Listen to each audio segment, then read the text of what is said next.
जय श्री राम दोस्तों। आज की कहानी में आप सबका दिल से स्वागत है। आज की कहानी है बहू के तानों से परेशान होकर बूढ़े लाचार सास ससुर ने लिया अलग रहने का फैसला। सुबह के 9 बजे जानवी जी का फ़ोन बज उठता है। जानवी जी रसोई में खाना बना रही थी। वह जल्दी से अपने हाथ धोकर फ़ोन उठाती हैं। उधर से आवाज़ आती है, हेलो माँ, मैं विकास बोल रहा हूँ। कैसी हो माँ? मैंने आपको ये बताने के लिए फ़ोन किया था कि 19 तारीख को आपके पोते का जन्मदिन है। हम उसका जन्मदिन बड़ी ही धूमधाम से मना रहे हैं। आपको और पापा को भी आना है। ठीक है बेटा, तुम्हारे पापा को आने दो, मैं उनसे बात करती हूँ, फिर तुम्हें बताती हूँ। कहीं उन्हें इधर कोई काम ना हो। अगर तुम्हारे पापा फ्री होंगे तो हम ज़रूर आएंगे। इतनी सी बात करने के बाद विकास फ़ोन काट देता है। जानवी जी अपनी रसोई में जाकर फिर से रसोई का काम करने लगती हैं। थोड़ी देर में रामप्रसाद जी घर आ जाते हैं और दरअसल रामप्रसाद जी शहर में पंडिताई का काम करते हैं। उनके पास कोई नौकरी तो नहीं थी, इसीलिए शहर में पंडिताई का काम करके अपने खाने पीने और घर का खर्चा निकाल लेते हैं। साथ ही साथ वे अच्छे कलाकार भी थे। आसपास के सभी लोग उनकी कला की बहुत तारीफ करते थे। विशेष अवसरों पर उनसे वह मूर्तियां भी तैयार करवाते थे, जिससे उनको अच्छे खासे दाम भी मिल जाते थे। साथ ही साथ घर के नक्शे भी बहुत अच्छे से बनाते थे। उनके आसपास के जितने भी लोग थे उनकी एक प्रतिभा से परिचित थे और जब भी उन्हें घर बनवाना होता था तो रामप्रसाद जी के पास ज़रूर आते और उनसे अपने घर का नक्शा बनवा के ले जाते। घर के नक्शा बनाने में उनका दिमाग बहुत तेज चलता था और बहुत बढ़िया नक्शा बनाकर तैयार करते थे। सब उनके घर के नक्शे को देखकर प्रभावित हो जाते थे। रामप्रसाद जी की एक ही संतान है, उनका बेटा विकास। जब विकास छोटा था, उसकी पढ़ाई में इतना खर्चा नहीं होता था, तब उन्होंने जोड़ तोड़ करके शहर में एक छोटा सा 2 कमरों का घर खरीद लिया था और आज उसी घर में रह रहे हैं। लेकिन आज उनका वही घर शहर के सबसे महंगे इलाके में आता है और छोटा सही, लेकिन उसकी कीमत बहुत ज़्यादा है। अब तो उनको इधर रहते रहते 20 साल गुजर गए। अपने बेटे को पढ़ा लिखा कर बाहर नौकरी करने के लिए भेज दिया। भगवान की दया से उनके बेटे को एक बड़ी सी कंपनी में मैनेजर की जॉब मिल गई। बेटे का पैकेज बहुत अच्छा था, उसके पास पैसों की कोई कमी नहीं थी। रामप्रसाद जी और जानवी जी अपनी ज़िंदगी में बहुत खुश हैं। उन्हें लग रहा था कि उन्हें तो सब कुछ मिल गया हो। उनके पास अब किसी चीज़ की कमी नहीं है और आराम से अपनी ज़िंदगी काट रहे थे। अभी उनकी उम्र 60 वर्ष की है। वह अपने सारे काम भी खुद ही करते हैं, खुद को चुस्त दुरुस्त रखते हैं और अपने खर्चे खुद ही निकालते हैं। जानवी जी कई बार रामप्रसाद जी से कहा कि जब आपकी पूरी ज़िंदगी काम करते करते निकली है, अब तो हमारे बेटे की नौकरी लग गई है, अच्छे खासे पैसे भी कमाता है, तो चलो हम अपने बेटे के पास ही चलकर रहते हैं। इधर कब तक आप छोटे मोटे काम करके अपने खर्चे निकालोगे? लेकिन रामप्रसाद जी हमेशा अपने बेटे के पास जाने से मना कर देते कि जब तक हाथ पैर चल रहे हैं तब तक हम अपने घर में ही रहेंगे, जब मुझसे नहीं हो पाएगा तब देखा जाएगा। थोड़ी देर में रसोई से जानवी जी आती हैं और अपने पति से कहती हैं कि विकास का फ़ोन आया था, राज का 19 तारीख का जन्मदिन है, हम दोनों को बुलाया है। अगर इधर आपका कोई काम ना हो तो चलो अपने पोते का जन्मदिन बहू बेटे के पास जाते हैं। वैसे भी आप हमेशा ही जाने से मना करते हो, आज मौका है तो चलते हैं। रामप्रसाद जी चलने के लिए हाँ कर देते हैं। आज तो जानवी जी अपने बेटे और बहू के घर जाने की तैयारी करने लगती हैं। वह अपने बेटे और बहू के लिए खूब सारे बेसन के लड्डू बना लेती हैं और भी ना जाने क्या क्या तैयारी कर लेती हैं। अपने पोते के जन्मदिन पर गिफ्ट देने के लिए बहुत सुंदर सूट खरीद लेती हैं। दोनों पति पत्नी अपने बेटे के घर एक दिन पहले ही पहुंच जाते हैं। उधर जाकर जाह्नवी जी देखती हैं कि उनकी बहू के मायके वाले 2 दिन पहले से ही आए गए हैं। पोते के जन्मदिन पर सारी तैयारियां उसके माता पिता ही कर रहे थे। वे दोनों तो अजनबी की तरह अकेले कमरे में बैठे हुए घर का सारा नज़ारा देख रहे थे। बेटा बहू अपने मायके वालों के साथ खिलखिलाकर हंस बोल रहे थे, लेकिन माँ के पास बैठने का उनके पास समय ही नहीं था। जाह्नवी जी अपने कमरे से निकलकर हॉल में आकर बैठ जाती हैं, लेकिन तभी सभी लोग आपस में बात करना बंद कर देते हैं। जाह्नवी जी को थोड़ा सा अजीब सा लगता है कि मेरे आने से इन सब लोगों में बातें क्यों बंद हो गई। ऐसी क्या बात कर रहे थे जो मेरे सामने नहीं कर सकते। थोड़ी देर तक हॉल में शांति रहती है, तभी उनका 6 साल का पोता खेलता हुआ आ जाता है और सभी का ध्यान उसकी तरफ चला जाता है। जाह्नवी जी को अपने बेटे का यह व्यवहार बिल्कुल भी पसंद नहीं आ रहा था।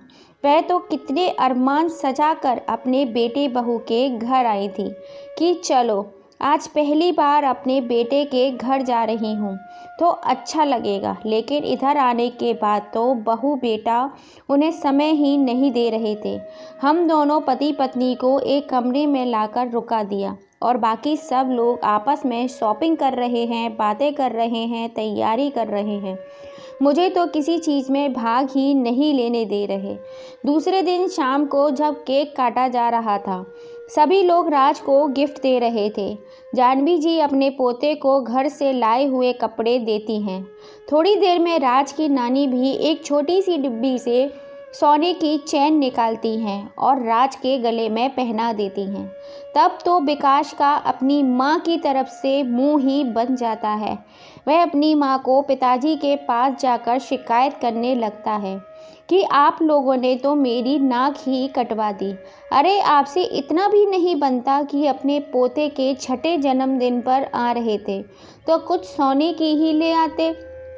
बस कपड़े लेकर आ गए। मेरे ससुराल वाले क्या सोच रहे होंगे कि मेरे घर वाले कितने गरीब हैं, उनके पास अपने पोते को देने के लिए एक सोने की चैन भी नहीं। रामप्रसाद जी अपने बेटे से ही कहते हैं, बेटा मुझे कुछ पता ही नहीं था तुम्हारे ससुराल से भी कोई आने वाला है। अगर तुम हमें पहले ये सब बता देते तो हम भी कुछ सोच लेते। तुम्हें तो पता ही है कोई नौकरी तो मैं करता नहीं हूँ, शहर की छोटी मोटी पंडिताई का काम करता हूँ और कुछ मूर्तियाँ बनाकर ही घर घर चलाता हूँ। कभी तुमसे भी पैसे नहीं मांगता। जितना मेरे पास था मैं उस हिसाब से ले आया हूँ। लेकिन बहू को इन सब बातों से तसल्ली नहीं होती। वह तो अपने सास ससुर पर गुस्सा होकर कहती है, अरे बाबूजी तो दुनियादारी को नहीं जानते, लेकिन आप तो समझती हो। आपको तो ये समझना चाहिए था कि पोते के जन्मदिन पर पहली बार जा रही हूँ तो कुछ ढंग का लेकर चलूँ। बस एक जोड़ी कपड़े लेकर आ गई हो, बिल्कुल परायों की तरह व्यवहार करती हो। बहू बेटे ने दोनों लोगों को इतना सुना दिया था कि अब तो उनसे जन्मदिन का केक तक नहीं खाया गया। जाह्नवी जी का तो गला ही रुध गया था, पर जैसे तैसे वे सबके सामने खुश रहने का दिखावा कर रही थी। जन्मदिन हो जाने के बाद दूसरे ही दिन बेटे के ससुराल वाले चले जाते हैं। बेटा भी अपने ऑफिस के लिए निकल जाता है और बहू अपने घर के काम निपटाकर कमरे में जाकर बैठ जाती है। ना ही तो अपने सास ससुर से बात करती है और ना ही उनको अपना समय देती है। अब तो जाह्नवी जी को उस घर में एक दिन भी काटना मुश्किल हो रहा था। घर का माहौल बिल्कुल भी अच्छा नहीं था। दूसरे दिन जाह्नवी जी अपने पति के साथ अपने घर वापस लौट आती हैं। पूरे रास्ते कोई भी ठीक से आपस में बात भी नहीं करता। पूरे रास्ते भर जाह्नवी जी रामप्रसाद जी शांत बैठे रहते हैं, क्योंकि जितने उत्साह के साथ अपने बेटे बहू के घर गए थे उतने ही निराशा होकर लौट रहे थे। लेकिन घर पर आकर सब कुछ भूल जाते हैं, अपने काम में व्यस्त हो जाते हैं। लेकिन एक दिन अचानक से जाह्नवी जी का पैर फिसल गया। जिससे उनका पैर टूट जाता है। अब उनको चलने फिरने में भी बहुत दिक्कत हो रही थी। अब वह न तो घर का खाना बना पाती थी और ना ही कोई काम कर पाती थी। रामप्रसाद जी पूरा दिन जाह्नवी जी की सेवा करते थे और रसोई का काम भी संभालते थे। अब तो उनकी पंडिताई का काम भी सारा बंद हो गया था, क्योंकि उनका घर से बाहर निकलना बहुत मुश्किल हो गया था। अपनी पत्नी की देखरेख करते करते जाह्नवी जी को छोड़कर एक पल के लिए भी घर से बाहर निकल नहीं पाते थे, क्योंकि फिर जाह्नवी जी के पास कोई नहीं होता था। जब घर से बाहर नहीं निकल पाते थे तो काम धंधा भी नहीं हो पा रहा था। इसीलिए उनके पास पैसों की तंगी आ गई थी और जाह्नवी जी के पैरों में बहुत पैसा लग रहा था। रामप्रसाद जी अपने बेटे को फ़ोन करते हैं। विकास, माँ का पैर टूट गया है, तुम्हें तो पहले ही बताया था और तुम्हारे पास शायद छुट्टियाँ नहीं थीं, इसीलिए देखने भी नहीं आए। जब समय मिले तो देखने आ जाना। फिर कुछ बाद हकलाते हुए कहते हैं, बेटा मेरे पास पैसे नहीं हैं, कुछ पैसे भेज दो, तुम्हारी माँ के इलाज के लिए ज़रूरत है। माँ की देखरेख के चक्कर में गांव में काम भी नहीं कर पा रहा हूँ। बेटा पैसे भेजने की हाँ तो कर देता है, लेकिन पैसों के नाम पर मात्र 1000 रुपये ही भेजता है। 1000 रुपये में रामप्रसाद जी जाह्नवी जी की दवाइयों का, फलों का, खाने पीने का खर्चा भी सही से नहीं निकाल पा रहे थे।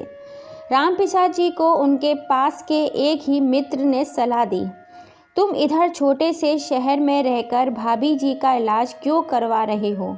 तुम्हारा बेटा तो कितने बड़े शहर में रहता है, उधर बड़े बड़े डॉक्टर हैं, उधर तुम भाभी जी का इलाज करवाओ, वहाँ तो बहू भी है देखरेख करने के लिए। मैं तुम्हें कितने दिनों से देख रहा हूँ, दिन रात काम करते हो, ठीक से खा पी भी नहीं पाते। रामप्रसाद जी को अपने मित्र की बात सही लगी। वह अपने बेटे को फ़ोन करते हैं और कहते हैं, बेटा मैं और तुम्हारी माँ तुम्हारे पास आने का विचार कर रहे हैं। उधर तो अच्छे अच्छे डॉक्टर भी हैं, माँ का इलाज अच्छे से हो जाएगा और अब तो माँ से चला भी नहीं जाता, तो खाने पीने की समस्या भी होती है। सोच रहा हूँ अब तुम दोनों के पास ही रहूँगा। अकेले घर गृहस्थी मुझसे नहीं संभाली जाती, क्योंकि तुम्हारी माँ को तो डॉक्टर ने और भी 1-2 बीमारियाँ बता दी हैं। उनको ब्लड प्रेशर भी है और शुगर भी है, उनका ख्याल रखना पड़ेगा। अब मैं अकेला क्या क्या करूँगा? विकास अपने पिताजी की बात सुनकर कहता है, ठीक है पिताजी, मैं मिनी से बात करके आपको फ़ोन करता हूँ। शाम को ही बेटा अपनी पत्नी से बात करने के बाद पिताजी को फ़ोन करता है और कहता है, ठीक है पिताजी, आप और माँ मेरे पास आ जाइए, लेकिन उससे पहले आप एक काम कर लेना। मेरा घर बहुत छोटा है, इसमें 2 ही कमरे हैं। एक कमरे में मैं रहता हूँ और एक में मेरा बेटा रहता है, तो कमरे की बड़ी ही समस्या है। मैंने इधर पास में सोसाइटी में 3 कमरों का फ्लैट देख रखा है, सोच रहा हूँ उसको ले लूँ, लेकिन उसको लेने के लिए मेरे पास पैसे नहीं हैं। आधे पैसों का इंतज़ाम तो मैंने कर लिया है, आधे पैसों का किसी तरह से जुगाड़ हो जाए तो अच्छा है। अब जब आप मेरे पास आ ही रहे हो तो उधर के मकान का क्या होगा? कौन रहेगा? आप तो परमानेंट हमारे पास ही रहोगे, तो आप ऐसा करिए, उधर वाले घर को बेच दीजिए और हमारे पास आकर आराम से रहो। हम आपको इधर बहुत अच्छे से रखेंगे। बेटे की बात सुनकर पहले तो रामप्रसाद जी दंग रह गए, लेकिन परिस्थितियों से मजबूर होकर घर को बेचने के लिए तैयार हो जाते हैं, क्योंकि पत्नी की तबीयत लगातार बिगड़ती जा रही थी और अपनी पत्नी को इस तरीके से बीमारी में परेशान नहीं देख सकते थे। घर को बेच के रामप्रसाद जी 50 लाख रुपए उसके अकाउंट में भेज देते हैं। बेटा उधर 3 कमरों का फ्लैट खरीद लेता है। जाह्नवी जी और रामप्रसाद जी अपने बेटे के पास पहुंच जाते हैं। हफ्ता भी नहीं गुजरता, बेटे और बहू का रवैया तो उनके साथ बहुत ही खराब हो जाता है। अपने बेटे बहू के घर में आ तो जाते हैं, लेकिन 3 कमरों के घर में भी उनको एक भी कमरा नहीं दिया जाता, बल्कि एक छोटा सा स्टोर रूम होता है। उसमें उनको रखा जाता है जैसे कोई घर का टूटा फूटा कबाड़ हो। बहू कहती है, आप इस कमरे में रहना, यही आपका कमरा है। राम प्रसाद जी और जानवी जी बड़ी मुश्किल से उस छोटे से कमरे में अपना गुजारा कर पाते हैं। जानवी जी के सारे काम राम प्रसाद जी ही करते हैं। बहू सिर्फ खाना बनाकर रख देती थी। खाना परोस कर राम प्रसाद जी खुद खाते थे और अपनी पत्नी के लिए भी लेकर जाते थे। धीरे धीरे जानवी जी की तबीयत भी ठीक होने लगती है। वह थोड़ा बहुत टहलने लगती हैं। बहू सब कुछ देखती है कि अब तो उसकी सास सही हो रही है, तो वह अपनी सास से घर के सारे काम करवाने लगती है और अपने ससुर जी से सारे घर के बाहर के काम करवाती है, जैसे सब्जी भाजी लाना, बाहर से बैठक की साफ सफाई करना, घर में बर्तन झाड़ू पोंछा करना। बहू तो बस सुबह शाम रोटियां ही बनाती थी। कभी कभी सब्जी भी जानवी जी ही बना देती थी। बहू अपने फ़ोन में और अपनी किटी पार्टियों में ही बिजी रहती थी। ऊपर से अपने सास ससुर को खरी खोटी अलग सुनाती थी। हम तुम्हारे ऊपर कितना पैसा खर्चा करते हैं, तो इतना काम तो करना ही पड़ेगा। अरे बैठकर सिर्फ रोटियां ही तोड़ोगे तुम दोनों? मेरा पति कमा कमा कर लाता है, तुम लोगों पर हम इतने पैसे खर्चा करते हैं, दवाइयों में लगाते हैं, खाने पीने में लगाते हैं, तो अब तुम्हें घर के काम तो करने ही पड़ेंगे। ऐसी बातें करके जानवी जी से घर के सारे काम करवाने लगी और अब वह कुछ भी नहीं करती थी। राम प्रसाद जी अपनी पत्नी की तबीयत से अच्छी तरह से वाकिफ़ थे।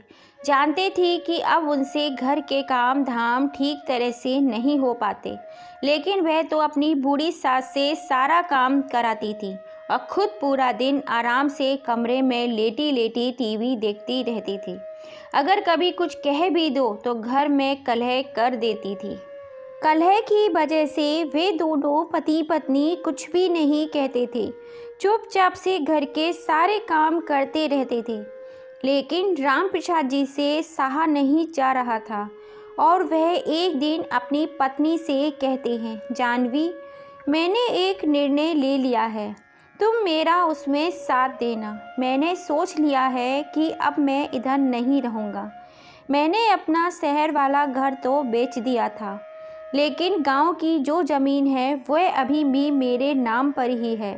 हम अपने गांव चलेंगे, उधर ही चलकर रहेंगे। जो भी काम धंधा होगा हम दोनों मिलकर कर लेंगे। जानवी जी को अपने पति की बात सही लगी और वह अपने पति के साथ गांव जाने के लिए तैयार हो जाती हैं। बहू बेटे को बताती है तो ना तो बहू और ना ही बेटा उनको गांव जाने से रोकते हैं। उन्हें तो लगता है अच्छा है, तुम दो लोग इधर से जाओ, हमारे ऊपर बोझ बनकर बैठे हुए थे। दोनों लोग गांव पहुंच जाते हैं। गांव में उनकी ज़मीन होती है। अभी उनके हाथ में इतने पैसे भी नहीं थे कि वे अपना खर्चा पानी ठीक से चला सकें। गांव का टूटा फूटा मकान है। वह अपने गांव की ज़मीन को बेच करके अपने लिए 2 पक्के कमरे बनवा लेते हैं। बेटे को जब पता चलता है कि पिताजी ने 2 बीघा ज़मीन बेचकर गांव में 2 पक्के कमरे बनवा लिए हैं, तो वह बहुत गुस्सा होता है और कहता है कि आपने ज़मीन बेचने की हिम्मत कैसे की और बेचने से पहले मुझसे पूछा क्यों नहीं? अरे मेरा भी तो हक है उस ज़मीन पर। राम प्रसाद जी गुस्से में कहते हैं, बेटा, उस ज़मीन को मैंने अपने पैसों से खरीदा था और मुझे ज़रूरत थी तो मैंने बेच दी। तुमने भी तो इतना भी नहीं सोचा कि तुम्हारे माँ पिताजी गांव जा रहे हैं, उनके पास पैसे नहीं हैं, तो चलो कुछ पैसे ही उनके हाथ में रख दूं, उनके कुछ दिनों का खर्चा चल जाएगा। ना ही तो तुमने मुझे अपने घर से आने से रोका कि गांव में जाकर कैसे रहेंगे, क्या खाएंगे, कैसे अपना खर्चा चलाएंगे। जब तुम लोग मेरे बारे में ज़रा भी नहीं सोच रहे हो तो अब हमें भी कुछ सोचना पड़ेगा। इसीलिए मैंने ज़मीन को बेचकर कुछ पैसों से घर बनवा लिया और कुछ पैसे अपने खर्चे के लिए रख लिए और धीरे धीरे गांव की पंडिताई का काम भी कर रहा हूँ, जिससे घर के खर्चे निकालने की कोशिश करता हूँ। लेकिन अब तुमसे पैसे नहीं मांगूंगा और तुम भी मेरी ज़मीन में कुछ नहीं बोलोगे। विकास अपने पिताजी की बात सुनकर फ़ोन को पटक कर काट देता है। रामप्रसाद जी अपनी पत्नी से कहते हैं, जानवी तुम चिंता मत करो, जब तक मैं हूँ तुम्हारा बहुत अच्छे से ख्याल रखूँगा। अगर ज़रूरत पड़ी तो बाकी की 2 बीघा ज़मीन भी बेच दूँगा, पर अपने बुढ़ापे को इस तरह से लाचार होकर नहीं बिताऊँगा। बच्चे तो अपनी ज़िंदगी में अपना पैसा कमा कर खुश हैं, उसमें से 1 पैसा भी देने को तैयार नहीं होते। अगर कुछ करते भी हैं तो एहसान दिखाते हैं। तो जब हमारे पास बुढ़ापे में पैसों का कोई ज़रिया नहीं बचा तो अब जो ज़मीन हमारी है हम उसी ज़मीन को बेच करके अपना खर्चा चलाएंगे। बेटे को उसका 1 भी पैसा नहीं देंगे। हम अपने बुढ़ापे के लिए इतने पैसे इकट्ठे कर कर रख लेंगे कि हमें अपने बेटे के आगे हाथ न फैलाने पड़े। कोई ज़रूरत पड़े तो वह पैसे हमारे काम आ जाएंगे। अपने पति की इतनी प्यार भरी बातें सुनकर जानवी जी की आंखों में आंसू आ जाते हैं और वह कहती हैं, हे भगवान, हर किसी को आपके जैसा ही पति मिले। अपनी पत्नी की कितनी कदर करते हो, उसका कितना ख्याल रखते हो। कितना कहकर जानवी जी रसोई में अपने और अपने पति के लिए चाय बनाने चली जाती हैं। दोस्तों, आपको ये कहानी कैसी लगी? क्या कलयुग में बच्चे बड़े हो जाने के बाद अपने बूढ़े माँ बाप को भूल जाते हैं? दोस्तों, अपनी राय हमें कमेंट करके ज़रूर बताना। कहानी थोड़ी सी भी पसंद आई हो तो प्लीज़ लाइक, शेयर और सब्सक्राइब ज़रूर करना। और हाँ, पास में लगी घंटी को दबाना बिल्कुल भी मत भूलना, जिससे हम जब भी कोई नई कहानी डालें उसका नोटिफिकेशन आपको सबसे पहले मिल सके। जय श्री राम दोस्तों, आप सभी का दिल से धन्यवाद।